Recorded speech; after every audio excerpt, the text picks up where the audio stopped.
They were already laughing that the gardener had built a window before he built a house, for in that country a man measured his winter by the stove he set in the middle of it, and here was Tobias Renn, past 50 and spare as a fence rail, raising a long, low rank of second-hand window sash on the bare flat at the south end of Dry Willow with nothing behind it at all.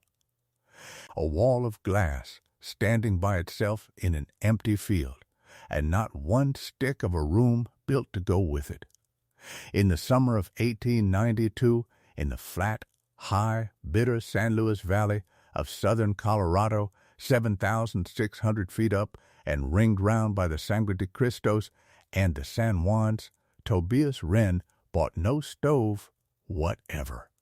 He spent the good weather instead on a shadow board and a plumb line, striking the true south the way another man strikes a foundation, and on 11 wagon loads of salvaged sash bought for pennies out of a boom town that had failed, while the men who had done well stacked their coal higher and laughed at a foolish old gardener raising a cold frame to live in. What none of them troubled to consider, and what the winter to come would teach them at a hard price, was that the true enemy of a valley winter was never the cold itself, which any firebox answers for an hour, but the plainest fact in the world that the same sun falls on every roof alike every day, free, asking nothing, and that almost nobody has ever built a thing to catch it. He had come into the valley carrying an old trade and very little else. He was a spare, stooped, weather-browned man of 53, gray and slow of speech, with cracked hands and the permanent squint of a man who had spent his life looking through glass at the sky. And he had come to Dry Willow at the end of a long run of another man's fortunes, with a wagon, a grubstake, and a trade nobody out there had any use for. He had been a glasshouse gardener all his years, 30 of them on one great place up the Hudson Valley, the vineries where grapes hung ripe in November, the rose house, the forcing pits, the long span of the peach house. When the old man's money went, the place was broken up and the glass was sold off the frames by the wagon load. And Renn came west with a keg of putty, a roll of matting, and a head full of a craft that had no name in Colorado. He shared his outfit now with a partner off the freight roads, a broad, cheerful man of about 41 named Josiah Pardee, who had a ruined knee and a great deal more talk, and who thought the glass a poor joke for 2 months and then, having sat against that black wall in December in his shirt sleeves, would fight any man in Dry Willow who cared to argue it. They were poor in the new coin of squared timber and nickel trim and coal by the ton, and rich in a thing the valley had never once thought to count. For Renn knew one plain thing in his bones that the prosperous men around him had never had any cause to learn. Because they measured a winter house by the stove it held and the coal it could buy, and never by what the house was actually being asked to do. It was this, that glass is a one-way door. The sun goes in through it, and the warmth cannot come back out. He had not read it in a book. He had learned it with his hands, standing inside it for 30 years. A January morning in the vinery, with the air outside at 0 and not a fire lit in the place since the night before, and the house at 80 above by 10 o'clock, and the men working the canes in their shirt sleeves with the top vents cracked to let the heat off in a month when the river was frozen a mile wide. Every man who ever worked under glass knew it. Almost nobody else had any reason to. And he knew the other half of it because his whole living had been holding the day through the night, that a heavy wall of stone or brick or mud will drink the sun all day and give it back all night, so that the warmth of a Tuesday is still coming out of it on Wednesday morning. And he knew the third thing, the simplest of the lot, and the one nobody in that valley would credit until it had cost them everything, that the sun does not care in the least how cold it is. It has never once sent down less light because a valley stood at 50 below.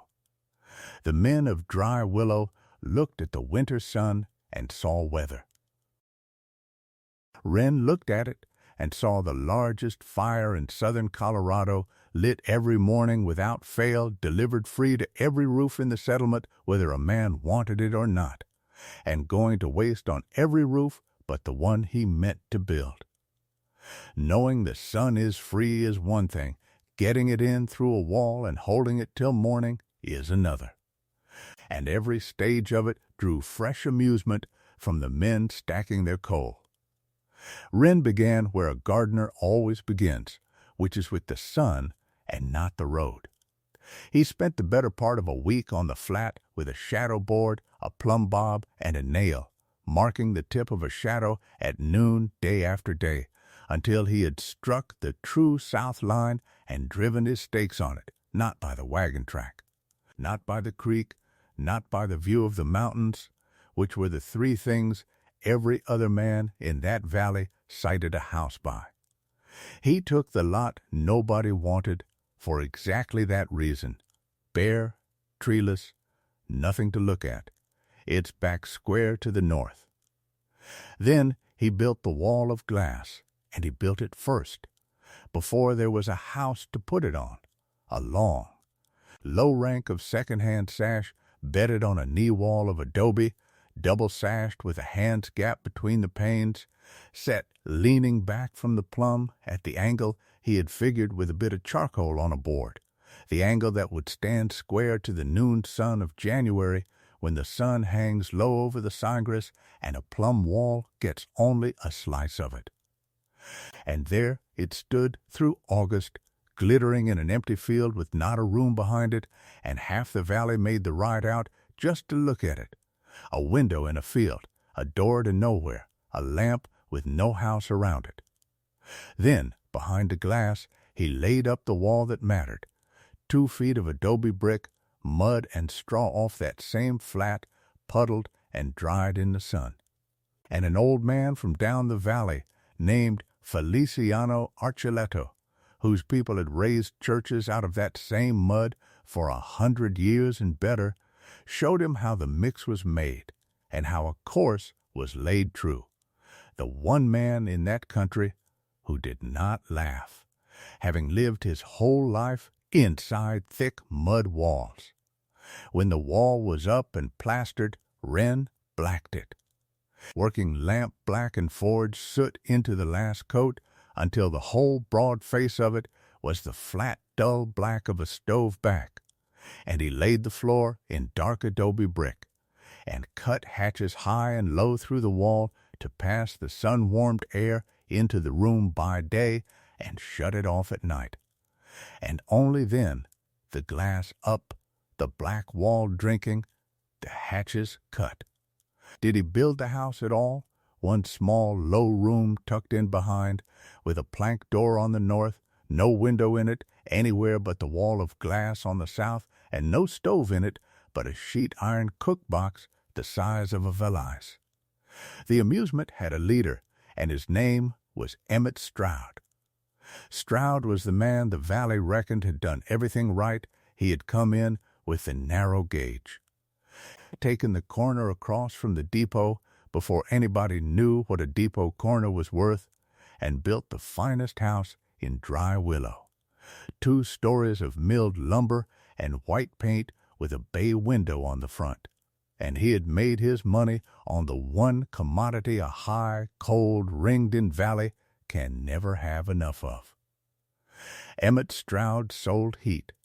He sold it in 2 forms and held both, the stoves, box stoves, cook ranges, and at the top of his line the great nickel-trimmed parlor stove that stood lit in his own bay window of an evening like a monument, visible from the road, warming nothing but the idea of Emmett Stroud, and the coal that went in them landed by the car at his own siding and weighed out on his own scale at his own price.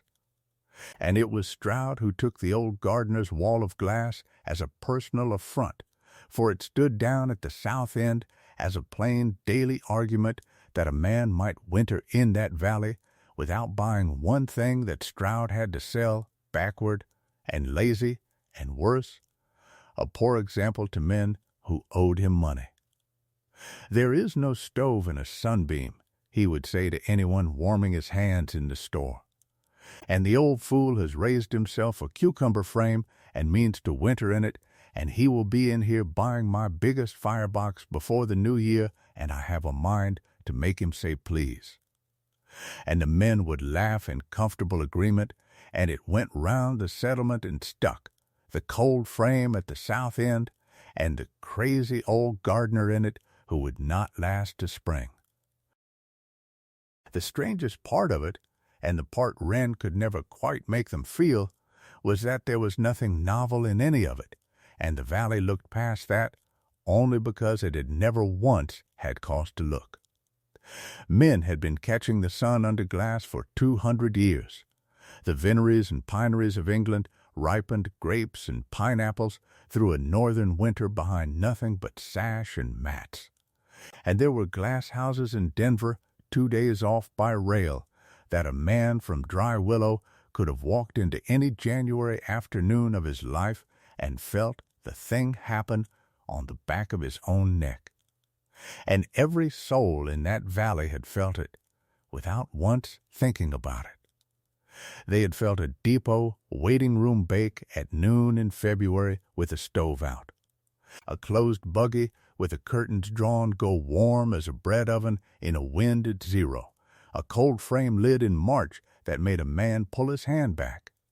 And the other half of it was standing in plain sight, too, down at the lower end of the valley, where the old families had lived inside 3-foot mud walls for a century, because those walls take the day and hand it back at dark. Every piece of it was already there, in plain view. Nobody had ever put the two pieces side by side, because a man who can buy a stove has no reason on earth to ask where else warmth might come from. Renn let them laugh, for a valley busy laughing leaves an old man in peace, and there was a winter to get ready for. Through the shortening days he and Pardee puttied and bedded and battened, and hung the mats, heavy straw matting sewn onto light frames, and behind them plank shutters lined with old felt, the whole south face made so that 2 men could bring the night down over that glass in about 4 minutes. And once the cold set in, the whole secret worked in plain sight, had any of the amused men cared to ride down and look. At sunrise, the mats went up, and the feathers of frost went off the inside of the sash in 10 minutes and ran down in beads. The cook box was lit for a half hour at breakfast and was cold and shut by 9 o'clock, and was never once lit for warmth. At 9 the sun came up over the Sangres and laid itself flat and square on the pitched glass. And by 10 the hatches were pulling and the room was climbing, and by noon a man could not rest his palm on that black wall for long, and Renn and Pardee were in their shirt-sleeves with a hatch cracked to let the heat off, exactly as he had stood in the vinery at 0 for 30 years. At 4, in the blue dusk, the mats came down, and the shutters swung and were battened, and the wall gave it all back through the night, and at black dawn the room stood in the middle 50s, and the sun came again. That was the whole of the labor, mats down at 4, mats up at 7. Against the wall, where a woodpile should have been there, was nothing at all, and inside the door a coal bin a man could carry under one arm. By the first hard cold of the winter, Renn got his first true proof, though he was near the only man in the valley who marked it for what it was. A sharp, still, cloudless cold came down out of the north in the middle of November and sat on the valley for 6 days. Dry Willow burned through that week in a way that made men quiet. The stoves ran day and night and could not be let go down, because the moment a stove goes out, a milled lumber house on posts gives its warmth up to that valley in about 2 hours. And when the coal let up and the settlement took stock, a great deal of coal that was to have carried the valley to spring had gone in 6 days, in November, with the whole winter still standing in front of it. Stroud did well that week, selling at a figure he had not dared name in September, and told the men in the store that a man who had bought early had bought wisely. Renn and Pardee burned a half hour of a cook-box at breakfast and nothing after. The sun came over the Sangres on each of those 6 mornings exactly as it had come over them in July, because the sun does not know it is November. And by noon on the bitterest of the 6, the little room was up in the high 60s, and Pardee had a hatch cracked and was working in his shirt. There is a particular loneliness in being the only man in a place who trusts a plain fact nobody else has looked at, and Renn had lived inside it since the day the first sash went up in an empty field. He bore it more easily than most, for his faith was not truly a faith at all. It was arithmetic, and it was 30 years old. Every man he could ride to believed the loud and obvious thing that warmth was a commodity, and that a man's chance of living to spring was the size of his firebox and the depth of his coal bin. The quiet thing, that the biggest fire in the country came up over the Sangres every single morning, free, and fell on every roof alike, and that the only question worth asking was whether a man had built anything to take it in. He alone believed at Dry Willow. The killing winter came at the deep of the year, and it came in the one shape that could take Dry Willow apart.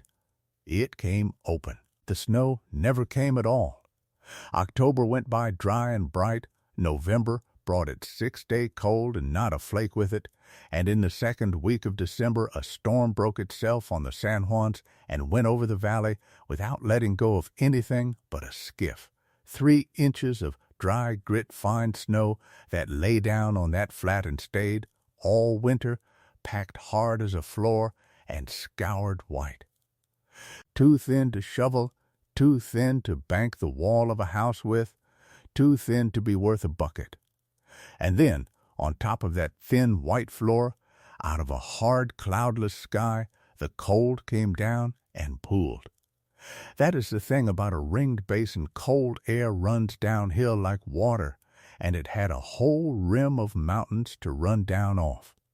And once in that valley, there was nowhere for it to go, and no wind to take it out. It settled and stacked and deepened, and every one of those cloudless nights, the bare white floor threw the last of the day's warmth straight up at the stars, and the pool went deeper. 34 days without a cloud, without a wind, without a lift, the frost driving down past 8 feet, the creek frozen to its gravel, and the pumps gone to iron. And here is the thing the valley never got over. The sun shone every one of those 34 days.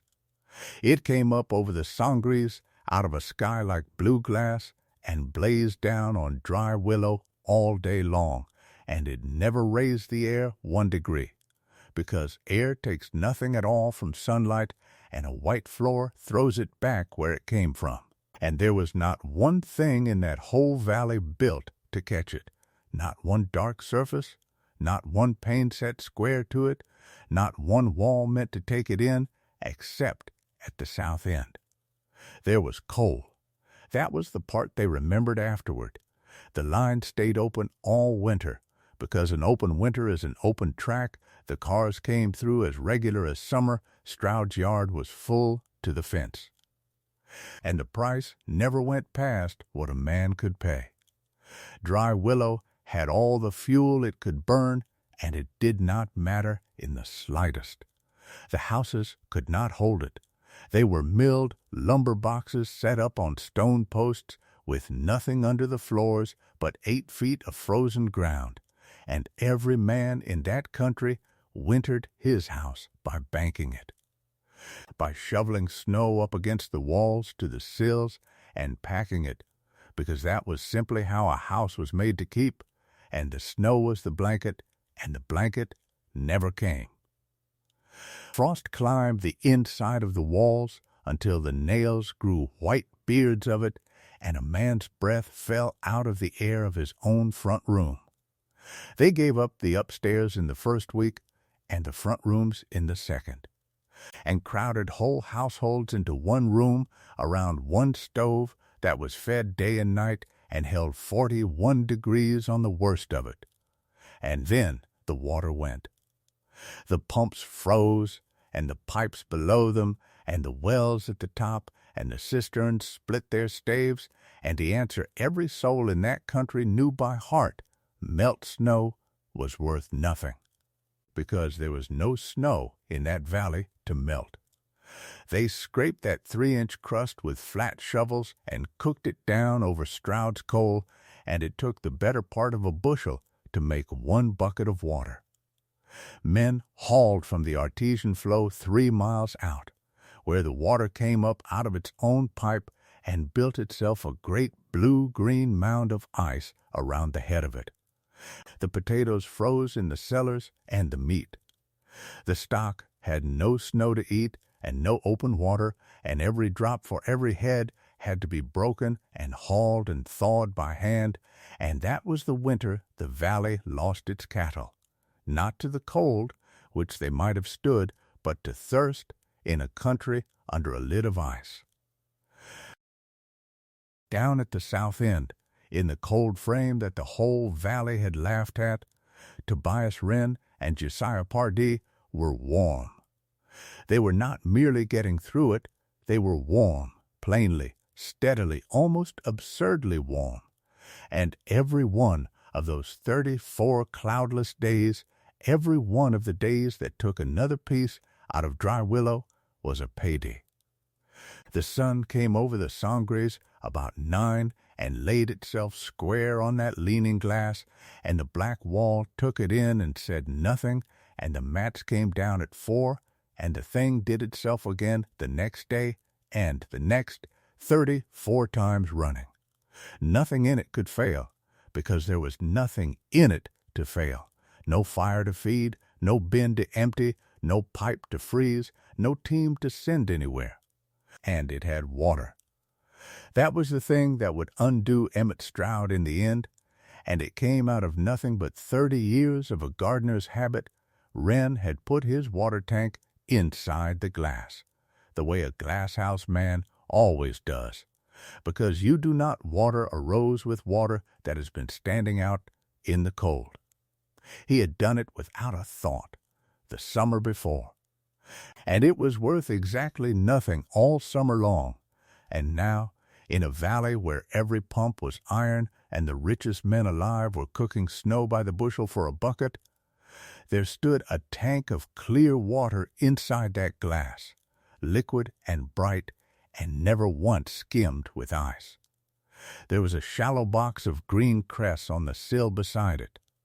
It was February, and the whole country from the Sangres to the San Juans was the color of an old boot, and there was green stuff growing at the south end of Dry Willow.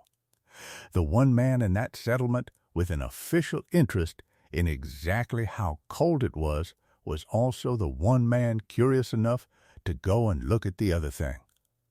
Alden Firth was the Weather Bureau observer at the depot, a spare, courteous, spectacled man of about 40 who read his instruments at 7 and at 2 and at 9 and wired the figures off, and who kept the government's louvered screen behind the freight house where the standard required it, in the shade 4 feet up over open ground. Honest. On the 3rd of February, his screen at 2 in the afternoon stood at 53 degrees below zero. It was the lowest reading ever set down in that valley, and Firth read it 3 times. It had not moved a degree since morning, and would not move before dark, because a cold pool with a lid on it does not stir, and the sun blazing straight down out of a cloudless sky onto the whole of Dry Willow at that moment was doing precisely nothing to it, as it had done nothing for 34 days. First walked a mile down the flat with a spare thermometer buttoned inside his coat, and Pardee let him in through the double door, and Alden first stood in that little room in a whiteout of his own steaming breath, and then took his hat off and did not put it back on. There was no fire in the room, the cook-box stone cold and shut, gray ash in it from breakfast 7 hours gone, no coal bin worth the name, no stovepipe out the roof. He read the plain wooden-cased thermometer on the wall, then he hung his own beside it and waited the quarter hour and read that. They agreed. 69 degrees above zero. 69 in a poor man's one-room house at the same hour that the government's own screen, a mile up the road, stood at 53 below, a gulf of 122 degrees, held across nothing in this world but a rank of second-hand window sash out of a boom town that had failed, 2 feet of blackened mud, and a sense to build a wall that faced the sun. First wrote both figures in his book, and then sat down on the warm brick with his back against the black wall and said, mostly to himself, that the same sun had been on the roof of the freight house all day. By the 29th day, the reckoning had come to Emmett Stroud. He had sold the valley its heat all winter at the best figures of his life, and it had bought him nothing at all, because his own fine house with the bay window could not hold what he put in it. The upstairs had gone to the frost in the first week, and the front room in the second. And the great nickel-trimmed parlor stove that had stood lit in that window like a monument was now running day and night in one back room and holding 41 degrees. But it was not the cold that put him out on the flat. It was water. His pump had gone iron in January, and his cistern had split, and he had a few head in his lot with nothing to drink, and on a still white morning he did a thing a man in a warm room would never have done. He took a yoke and 2 buckets and set out on foot for the artesian flow 3 miles out, a walk of no distance at all that he had made 100 times in easy weather. But judgment is the first thing a great cold takes from a man. The still, savage air pulled the warmth out of him faster than his body could make it, took the surety out of his hands, and then the strength out of his legs, and a numbing dullness came over his thinking, so that the flat seemed to turn and lengthen and lose its landmarks. The buckets went, then the yoke. And he did not remember dropping either. He blundered on through the blue failing light, and the one thing he could at last make out in all that brittle white nothing was a long, low band of gold away at the south end, a whole wall of glass lit up amber from the inside, like a lamp laid over on its side, the only thing burning in the entire valley. He made for the joke he had been telling since June, came at it at last across the crust, and beat on the plank door with a fist he could no longer feel, and the door drew back, and the held heat of that little room rolled out over him into the killing cold like something solid a man could lean his whole weight against. And Renn's old hands took hold of him and drew him down over the threshold and shut the winter out behind him. They laid him along the foot of the black wall, on the warm brick where the day was still coming out of the mud, and worked the warmth back into him slowly, the way you must, Pardee chafing his white hands and getting hot coffee into him. Made. Though Stroud did not think about it for another hour, from a tank of water that had been standing liquid at his elbow all winter, and the fierce pain of the thawing came on and told him he would keep his fingers. And it was while he lay there, warmed from the wall at his back, with the worst cold ever set down in that valley, standing 53 below a hand's breadth beyond the glass. That Stroud began to look around the little room for the stove that must surely be making such a heat. There was none. There was no stove and no fireplace and no fire of any kind. Only a sheet iron cook box the size of a valise by the door, stone cold, with gray ash in it from a breakfast half a day gone, and no coal in the room and no pipe through the roof. He turned his head, and there was a tub of clear water standing at his shoulder, unfrozen, in February in Dry Willow. He put his thawing hand flat on the black adobe behind him and felt the steady, patient warmth coming out of it, and was quiet a long while, a loud man gone wholly silent, working out at last exactly what it was he had been laughing at since June. "There is no fire in it," he said at last, low, as if it were a thing he could not make sit right in his head. "You have no stove going, Tobias. It is 53 below at the depot, and the whole valley is iron, and you have a window for a wall, and I am lying here in my shirt." And Renn told him only that the sun had been on Stroud's own roof that day too, the same sun and the same hours. And on every roof in Dry Willow every day of the 34, and that all he had ever done was set something in front of it to catch it, and something heavy behind that to hold it till morning. And Stroud said lower still that he had sold that valley its heat by the ton and by the stove for 12 years, and had never once thought to ask what was coming down free on his own shingles every morning of it. And Renn, who had no gloating anywhere in him, told him to lie further along, toward the middle, where the wall ran warmest. For there was sun enough falling on that valley for a rich fool as well as a poor wise one, and always had been, and it cost nothing. He kept Stroud on the warm brick for 3 days and sent him home on the 4th in a milder spell, leaning on Pardee's arm. And before the great cold broke, 2 households from the north end, their stoves eating coal around the clock and their front rooms lost to the frost, came down the flat on the word that there was a room at the south end that was warm without a fire in it. And the house built for 2 held them all and ran on exactly what it had always run on, which was daylight, because the warmth was not in any bin that could be burned down, but in a sky that no winter has ever emptied. When the cold let go at last and a low hard sun came up over a silent white valley, the people who came out of Tobias Renn's door came out warm and whole, and every one of them well, into a settlement that had burned its coal around the clock to no purpose and lost its cattle to thirst, and nobody in Dry Willow called it the cold frame after that, Stroud least of all. In April, quietly, with nobody by to watch him do it, he rode down and asked the old gardener how a true south line was struck with a shadow board, and how a straw mat was sewn onto a frame.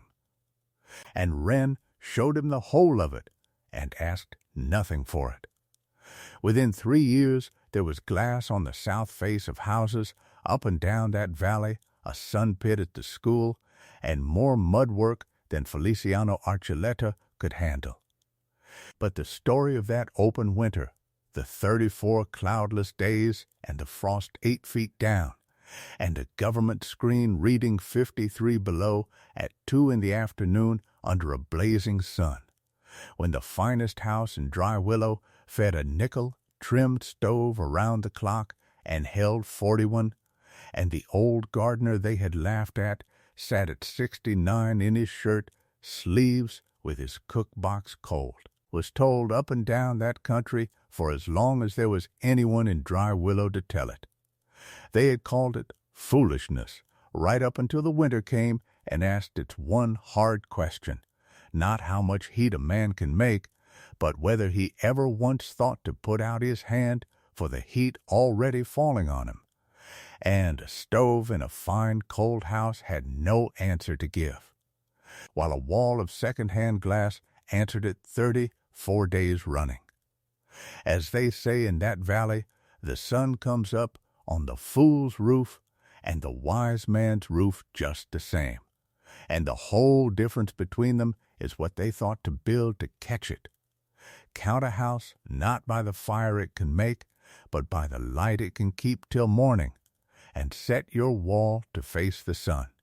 For the cheapest heat in this world is the heat that was already coming, and would have come, whether you asked for it or not.